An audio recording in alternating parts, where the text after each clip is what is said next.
Good day everyone, I am Tonu Mitra and this is the introduction to the fourth and last part of my talk with Mr. Debal. Here we move from the original talk on GM crop to the topic of Rabindranath Tagore, Santiniketan and Bengal. I had my own views on Rabindranath, his observations about the Bengal and Indian society, civilization, and the need for rebuilding the foundation of a nation that sooner or later was going to rid itself of being colonized by outsiders. Tagore had tried to analyze the root causes for India's poverty, internal divisions, and social maladies, and knew that India was a great nation in the past and had the necessary ingredients to be great again in future. However, the foundation of the society was very weak on multiple fronts, socially, economically, educationally, and so on, and it would need several lifetimes' effort by dedicated stewards to recreate a strong foundation for the nation on which the future could erect its vistas, its forests, and its adobes.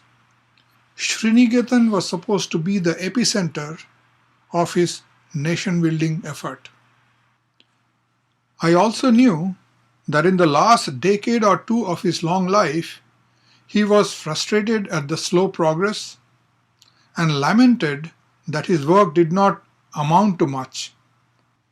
He had primarily been frustrated at the people around him and the general apathy of people who were not above using his name for climbing ladders, but otherwise did not really believe in his views of community building, of sharing, of social responsibility, of throwing away dead habits of differences based on caste, religion, language, lifestyle, and ethnicity, etc.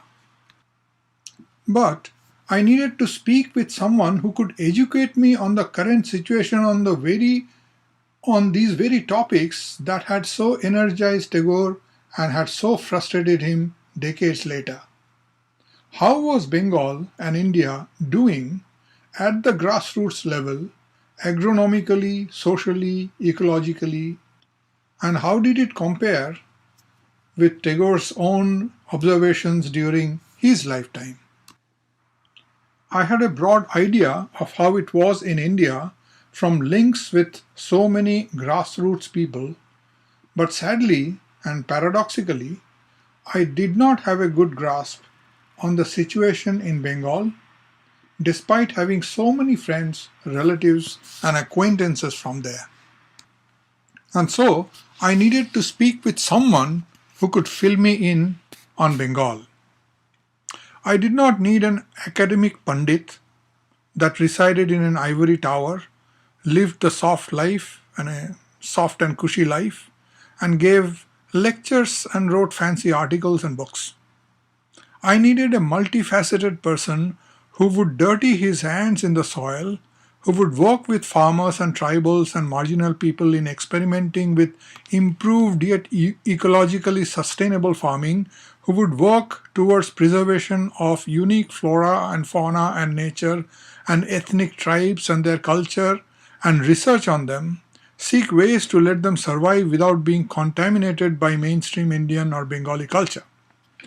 If that was not already a tall order, I was also looking for a person to be academically well established in India and abroad on research on these very same lines. And to cap it off, I was looking for a person that had also read Rabindranath Tagore's views on rural reconstruction, had understood them, and followed Tagore's lifelong struggle to improve Bengal's rural landscape, and as a pathfinder for the greater India of future. Someone who understood how Gandhi himself was influenced by many of these efforts. And I hoped he would be a son of the soil, meaning a Bengali. And I knew of only one such person, Dr. Debal. And so I got him on the phone when he was in Kolkata and I was in Vancouver, and I asked him. I briefly told what my perception of Rabindranath Tagore's effort was with regard to rural economic and social environment. আমি বাকিগুলো ডিভিশনগুলো ছেড়ে দিলাম, caste and religion ওগুলো তো আছেই. So it is clear in my mind, without being a research scientist, that a problem perceived by Rabindranath is a fundamental issue of entire India and not just Birbhum district, and that India has not been able to solve it. In fact, India has probably not even realized it in those lines. Now, if the new administration in Vishwabharati or Delhi or whoever it is say that please give us some idea of what you would like to see being done in our university, and if that question comes to me with regard to Santiniketan, what would you suggest as one or two pointers that I can say, please start getting re-engaged in these items? দেখুন, আমি রবীন্দ্রনাথের যেগুলো পড়েছি এগুলো খুব মানে undiscussed and unread articles. I was very fortunate to be acquainted with them, from very early on. I mean, more than his poems. Yeah, of course. এক নম্বর হচ্ছে, that is not to say that these poems have no value, and I'm not trying to belittle any of them. I understand. Go ahead. তো সেটা হচ্ছে যে এক নম্বর উনি rural development বলতে যেগুলো করেছিলেন, একটা এগ্রিকালচারাল ইনোভেশন অনেকগুলো করেছিলেন। আলু প্রথম উনি চাষ করার চেষ্টা করেছিলেন, উনি ট্যাপিওকে আনার চেষ্টা করেছিলেন, ইত্যাদি ইত্যাদি। কিন্তু তার সঙ্গে সঙ্গে উনি একটা কোঅপারেটিভ ব্যাংক করেছিলেন চাষিদের জন্যে। ওখানকার হ্যান্ডিক্রাফটস, প্রায় 19 রকমের হ্যান্ডিক্রাফটস ট্রেনিং দিয়েছিলেন। এবং যখন বহু বছর আগে, মানে তখন তো মানে মেডিকেল, এখন যেটা ওই মানে বেয়ারফুট ডক্টরস মুভমেন্ট যেটা হচ্ছে, তার বহু আগে উনি মিডওয়াইফারি ট্রেনিং দেওয়ার জন্যে নিবেদিতা, ভদ্রমহিলার নাম ছিল নিবেদিতা, পদবিটা আমি ভুলে গেছি, তাকে নিয়ে এসেছিলেন। তাকে দিয়ে মানে মিডওয়াইফারি ট্রেনিং দিয়েছিলেন সমস্ত গ্রামের মেয়েদেরকে, যাতে করে সাধারণ ছোটোখাটো রোগ ব্যাধি এবং চাইল্ড বার্থের সময় কোনো প্রবলেম না হয় এবং মর্টালিটি অনেক কমে যায়। এইগুলো উনি প্রায় 25 বছর ধরে বিভিন্ন স্কেলে চালিয়ে গেছেন। 19 রকমের হ্যান্ডিক্রাফটসগুলো ট্রেনিং দিয়েছেন, বিক্রি করার ব্যবস্থা করেছেন। এবং সবগুলোর একটা উদ্দেশ্য ছিল, যেটা উনি ওই রবারি অফ দ্য সয়েল প্রবন্ধে লিখেছিলেন, মানে his introduction to the small book by Andrews, যে this is all. Hello, shit. হ্যাঁ, হ্যালো, বারবার কেটে যাচ্ছে। আমি কি মোবাইল ফোনে কল করব? বেশিক্ষণ সময় লাগবে না। ঠিক আছে, না ঠিক আছে।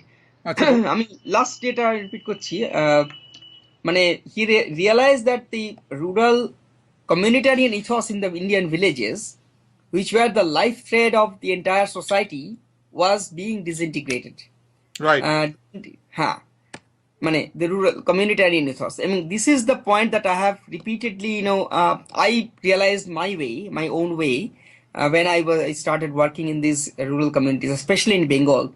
তো আমি যখন ফ্রাস্ট্রেশনের চূড়ান্তে পৌঁছেছিলাম, যে 17 বছর ধরে আমার জীবনে সবটা ঢাললাম ওখানে, এত কিছু ওই মানে reinvigorating the youth by reintroducing the forgotten sports, forgotten traditions of music, তখন এই রবীন্দ্রনাথের এই লেখাটা পড়ে আমি দেখলাম যে রবীন্দ্রনাথের মতন একজন জিনিয়াস, তার মেটেরিয়াল রিসোর্সেস এর অভাব ছিল না, তার he was being surrounded by a galaxy of intellectuals of the time.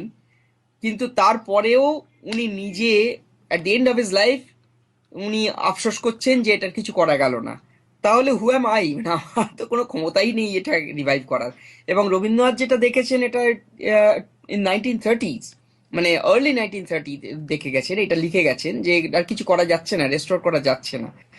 তারপরে তো এত বছর হয়ে গেল, আর আমরা আর কি করে এক্সপেক্ট করব? আমার মনে হয় মানে রবীন্দ্রনাথ যখন এইটা শান্তিনিকেতন শুরু করেছিলেন ওই বোলপুর এবং আশপাশের গ্রামগুলোতে, উনি নিজে লিখছেন যে ছোটবেলায় যখন বাবার সঙ্গে আসতেন, তখন দেখতেন যে গ্রামের ছেলেরা, ইয়াং ছেলেরা পুকুর সংস্কার করতো, পুকুর বুঝে গেলে সংস্কার করতো, সব নিজেরা নেমে পড়ে। আজকে উনি 1920 দশকে লিখছেন যে এখন কিন্তু গ্রামের পুকুর পানাতে বুঝে গেলেও তারা বসে থাকে সরকার থেকে কেউ যদি করে। এটা 1920 দশকেই এই অবস্থা, তাহলে আমরা কি করে আর মানে এই একবিংশ শতাব্দীতে সেটা কি করে আমরা রেস্টোর করব? আমার মনে হয় এই বাংলাটা, আমার সেই অ্যানালিসিসটা আমি এখন শুরু করেছি, এই history of this disintegration of communitarian ethos in in Bengal, এটা এখানে সবচাইতে পারভেসিভ এবং সবচাইতে ডিপ এফেক্টটা এখানে হয়েছে, যেটা কিন্তু ওড়িশা, ঝাড়খণ্ড, ছত্তিশগড়, গুজরাট, মধ্য মহারাষ্ট্রে হয়নি, এখনো পর্যন্ত হয়নি। এখানে এখনো কমিউনিটারিয়ান ইথসটা রয়ে গেছে। And this manifestation of this, or I would say a symptom of this retention of the communitarian ethos and the value of the rural values is in the fact that Gandhism was never accepted in Bengal soil, on Bengal soil. It never took roots. কিন্তু বিনোবা ভাবে বলুন বা বাবা আমতে বলুন বা জয়প্রকাশ নারায়ণ বলুন, এরা কিন্তু they got immense number of huge amount of following even after their deaths, because this kind of developmental projectile was not there in as it was in Bengal. তো আমার মানে এটা আমার অ্যানালিসিস আর কি, I may be wrong, but কিন্তু এর বাইরে আমি আর অন্য কোনো কারণ দেখতে পাচ্ছি না যেটা বাংলাতেই হয়েছে, অন্য কোনো জায়গাতে হয়নি।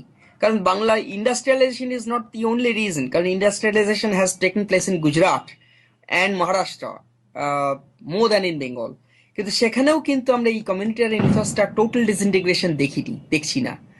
So that's my perception. সেই জন্য আমি খুব একটা আশাবাদী নই, মানে যদি খুব স্মল স্কেলেও শুরু করা যায়, আমরা ওই লোকের মধ্যে এখন এটা হয়ে গেছে it's an immediate gain for here and now, এর বাইরে people refuse to think about it in Bengal, যেটা আমি উড়িষ্যায় বা এগুলোতে আমি সবচেয়ে বেশি দেখি। So I would say I'm now much happier working in Odisha, for example, than in my 17 years of Bengal. সেটা মানে খুবই স্যাড, মানে for my own, মানে in retrospect it actually means that I have really wasted 17 years of my life working in In Bengal. some ways, you remember রবীন্দ্রনাথের দুটো line, সাত কোটি সন্তানের হেমুগ্ধ জননী রেখেছো বাঙালি করে মানুষ করনি, and it must come with a lot of pain for him to write that. সে তো বটেই।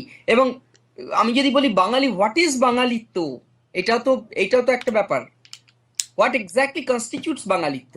এবং সেখানে what do you think, the garbage that was left over by rest of India, or there is something else? হ্যাঁ, exactly না, আপনি জুতা আবিষ্কার কবিতাটা মনে করুন। জুতা আবিষ্কারের যে রবীন্দ্রনাথ অন্য প্রদেশের থেকে এবার বাঙালি এসে যখন চিৎকার করলো, বাঙালির ডেসক্রিপশনটা দেখুন, দ্যাট ইজ দ্য পারফেক্ট, মানে সেটা হলো হিংটিং শট। হ্যাঁ, এর বাইরে তো বাঙালির তো কিছু নেই, মানে কি আর বলবো। মানে আমি এখানে এত বছর ধরে দেখছি তো, এবং সবচেয়ে বড় কথা, যে সমস্ত বাঙালি মধ্যবিত্ত যে এথনিক এন্টিটিস গুলো ছিল, সাঁওতাল বা ভূমিজ বা এখন বলতে পারেন রাজবংশী, তারাও সবাই সেই মানে মেন স্ট্রিম বাঙালিতেই চলে এসেছে।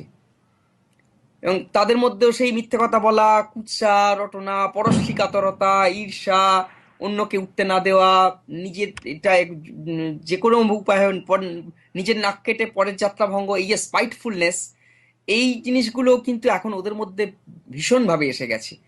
এখনো আমি দেখতে পারি আর কি, যে বাংলার মধ্যে যেগুলো কমিউনিটারিয়ান ইথস যেটুকু অবশিষ্ট আছে, সেটা মাত্র 3-4টে কমিউনিটির মধ্যে এখনো আছে। একটা হচ্ছে টোটো, নর্থ বেঙ্গলে।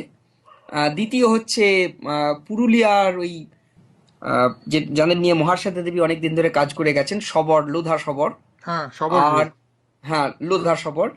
আর ইয়েতে মেদিনীপুরের দিক থেকে ওই মুন্ডা এবং মৃু কমিউনিটি, যারা খুবই সংখ্যায় অল্প, কিন্তু perhaps because of that they are still retaining their communitarian ethos and spirit.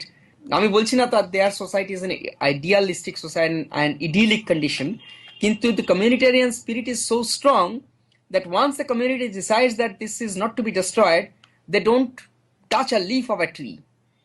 মানে এটা কিন্তু সাঁওতাল গ্রামে, যেটা আমরা আগে জানতাম, মানে ঝাড়খণ্ড বা উড়িষ্যাতে, just for your giving information, ওখানে সেক্রেট গ্রোভস যে নিয়ে কাজ করেছি, তো ওই থানের জঙ্গল যেগুলো জাহের থান বলে, সেখানে জাহের থানের মানে সেক্রেট গ্রোভ, একটা সেক্রেট ফরেস্ট যেটাকে ওরা প্রোটেক্ট করে, সেক্রেট বলে পুজো টুজো করে, সেইখানে একটা পাতা ছিঁড়লেও ওরা তীর তীর মেরে দেয়। মানে অন্য অনাদিবাসী যদি কেউ আসে তা তো বটেই, আদিবাসীরা তো কেউ টাচ করে না। In the in the opposite extreme আমাদের পশ্চিমবাংলার বাঁকুড়া জেলার সাঁওতালদের দেখলাম। আমি ওখানে গিয়ে একটা আইডেন্টিফাই করলাম একটা এক্সট্রিমলি রেয়ার প্ল্যান্ট, একটা লিয়ানা মানে উডি ক্লাইম্বার। সেই উডি ক্লাইম্বারটা বাংলায় খুব বেশি নেই, মানে খুব বেশি হলে বোধ হয় সদুয়েক আছে ওই প্ল্যান্টটা গোটা বাংলাতে। তো ওই রকম একটা এবং যেগুলো আছে বেশিরভাগই সেক্রেট গ্রোভস গুলোতেই আছে। তো আমরা ওই রকম একটা গ্রামে সেক্রেট গ্রোভ, ওই একটা বহু পুরনো 100 বছরের পুরনো ওই লিয়ানটা পেলাম, আবিষ্কার করলাম। স্পিসিসটা দেখে আমরা বললাম যে তোমরা এত ভালো কাজ করেছো, এইটাকে বাঁচিয়ে রাখো, তোমাদের জন্য এই গাছটা বেঁচে আছে। 2 বছর পরে সাঁওতালদেরই একজন ওই গাছটা কেটে 35 টাকা পেলো, সেই 35 টাকা দিয়ে মদ খেলো। এবং সাঁওতালরাই কাটলো, কোনো কন্ট্রাক্টর এসে কাটেনি। এইটা ঝাড়খণ্ড বা উড়িষ্যাতে বা ছত্তিশগড়ে কেউ কল্পনা করতে পারবে না আদিবাসীরা। মানে বরং ওই গাছের গায়ে যদি মানে অপবিত্র অবস্থায় হাত দেয় বা পাতাটা ছিঁড়ে নেয়, তাহলে তার গায়ে তীর তীর লাগবে, তীর ছুঁড়ে দেবে। এইটা বাংলাতে একদম অপোজিট এটা হয়ে গেছে। এবং আমি যখন, আমার একজন অ্যাসিস্ট্যান্ট যখন বলেছিল যে তোরা সাঁওতাল, তোদের তো শিকার টিকার করা হয়, দেবলদা এত সুন্দর তীর ছুঁড়ে, তোরা তীর মারতে পারিস না? তখন ও কি বলেছিল জানেন, এ সাঁওতাল ছেলেটি বলেছিল, আমরা কি চিরকাল সাঁওতাল থাকবো? হুম। এইটা যখন শুনলাম আমার তখন অনুশোচনায় এত মানে নিজেকে, মানে আমি ভাবতাম এইটা শোনার আগে আমি মরে গেলাম না কেন। একটা জাত যখন নিজেকে লজ্জা করে তার নিজের পরিচয় দিতে, মানে এখন ঠিক বাঙালিরা যেরকম ভাবে লজ্জা করে, বাঙালিরা যেমন বাংলা কথা বলতে লজ্জা করে আর একজন বাঙালির সঙ্গে, মানে আমি দেশের কথা কলকাতার কথাই বলছি। হ্যাঁ, মানে আপনি তো কানাডাতে আসেন, আপনি কানাডাতে বাধ্য আপনি মানে কথা বলতে, অন্য ভাষায় কথা বলতে বাধ্য। কিন্তু এখানে বাঙালিরা বাঙালিদের সঙ্গে কথা বলতে মানে তাদের পরিচয়টা দিতে লজ্জা করেন যে আমি, এবং তারা খুব গর্ব করে বলে আমি তো ভালো বাংলা পড়তে জানে না। হুম। ওটা মানে ইংরেজির গন্ধ, ওই আমেরিকার গন্ধ হ্যাঁ, যদি হ্যাঁ, গায়ে না থাকে তাহলে বাংলাতে জাতেই উঠলো না।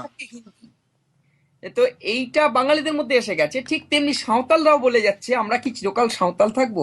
মানে ultimate target of everyone in Bengal is to become an American, a Yankee. That is the ideal. হ্যাঁ। তো এইটা যেখানে এসে গেছে সেখানে আর আমরা কি করে রেস্টোর করব ট্র্যাডিশনাল ভ্যালুস, বলুন সে ভাষাই হোক আর লাইফস্টাইলই হোক আর কালচার হোক, মানে কালচারের অন্য যে কোনো পার্ট হোক, এতে দ্য তো হবে, জেনারেল এর কিছু করার জেনারেল নেই। ডিগ্রেডেশন অফ হ্যাঁ, এবং এটা এই ভ্যালিউজ। জিনিসটা আপনি শান্তিনিকেতনেও দেখবেন, শান্তিনিকেতনে এটা এসে গেছে। হ্যাঁ, এসে তো গেছেই। হ্যাঁ, তাহলে আর আপনি শান্তিনিকেতনে এসে গেছেই না, শান্তিনিকেতনে আমার মতে চিরকালই ছিল, which was the reason Rabindranath was so frustrated with life. হ্যাঁ, হ্যাঁ, না ওই মানে সেই বসন্ত উৎসবে দুটো গান গান গাইলাম, আর কি মানে নববর্ষের সময় একটা গান গাইলাম, বর্ষবরণ উৎসবে দুটো গান গেয়ে পদচারণা করলাম, ব্যাস হয়ে গেল। তার মানে আমি রবীন্দ্রনাথকে বুঝি গুলে খেয়েছি, রাবীন্দ্রিক চিন্তা ভাবনার সঙ্গে আমি একাত্ম হয়ে গেছি। আর শনিবারে শনিবারে শান্তিনিকেতনে না গেলে না ওই সাংস্কৃতিক আবহাওয়ায় না সুস্থ, না আমি না সুস্থ বোধ করি না, এইটা না বললে। Not only that, if you হ্যাঁ, remember the story Tota Kahini, হ্যাঁ, হ্যাঁ, acha, now it is something like that. They can parrot the songs without understanding why the song was written or what is the lesson that song is না, trying না, to impart you. এটা এটা আরো dangerous. তোতা কাহিনীর সঙ্গে qualitative difference আছে। তোতা কাহিনীতে তোতা had no choice. হ্যাঁ, তোতাকে জোর করে খাওয়ানো হচ্ছিল। কিন্তু Yeah, these people know that this, মানে they actually deliberately use this to show off. yeah. তোতার ক্ষেত্রে তো তোতাকে জোর করে ফিড করানো হয়েছিল, যার ফলে সে মরে গেল। কিন্তু এখানে তো এই তোতা, এরা তোতা নয়, না, না, In but they their own don't life. Need to, না Shantanu, they don't need to understand because what they parrot is deliberately parroting. The exercise is to show off that they are extremely cultured elite, and they belong to an upper stratum of the elite society.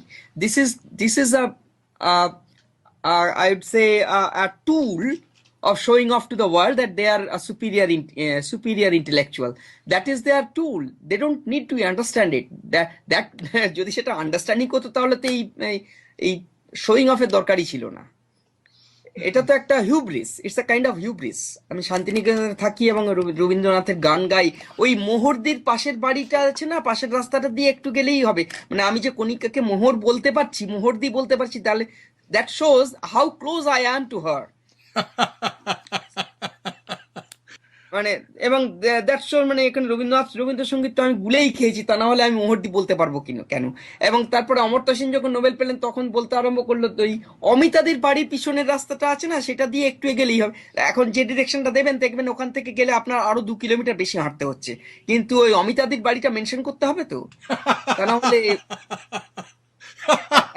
উনি যে অমিতাদিকে চেনেন এটা তো বলতে হবে।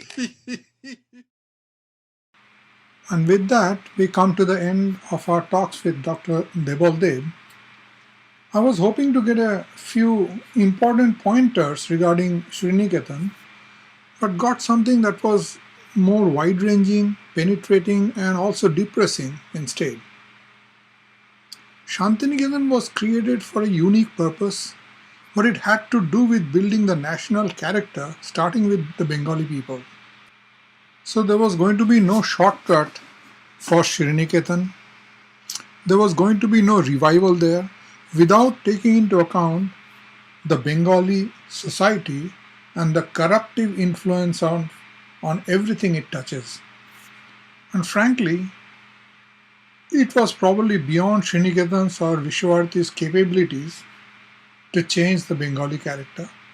In fact, Santiniketan suffered from the same fundamental flaw that affected Bengal. It's Bengalyana. Well, it was sad, but it is better for me to learn the sad truth than to live in denial. So this is Tonu signing off from Vancouver. Cheers and thanks for watching.